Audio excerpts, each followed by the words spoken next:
Hey guys, how's it going? How to customize Bluehost's control panel. So first of all, go ahead to the official website and select your plan. And if you want the best plan, please visit the link in the description box.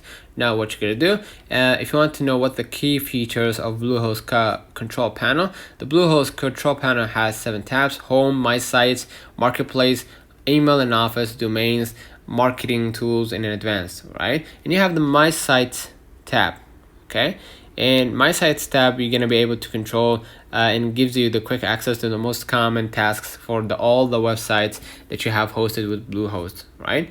Once you selected the website that you want to view or update, you will see different tabs, including user backups, performance, and plugins, right?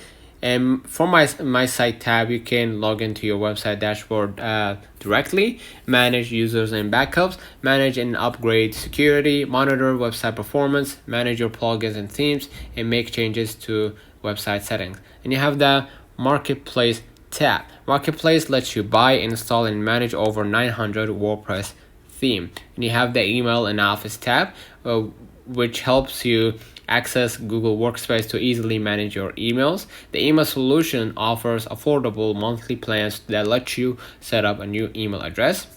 You have the Domains tab. The Domains tab helps you manage all your domains, including your initial 1-year free domain that you get with a new account. And you have the Marketing Tools tab right here that lets you access all the tools that you need to promote your website effectively, including Google My Business, Bluehost SEO, or Google Ads.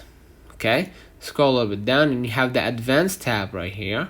In the Advanced tab, it helps you access cPanel hosting features that includes SSH access, file manager, application installer, firewall, FTP accounts, backups, and SSL certifications. And once you click on the Advanced tab, you will be redirected to the Bluehost cPanel login account, which has server menus and functions with easy to read labels and icons. Alright, so let's write down the comments of this video. Hope you don't forget to like and subscribe, turn on the notification bell to receive every video we upload. Thank you for watching.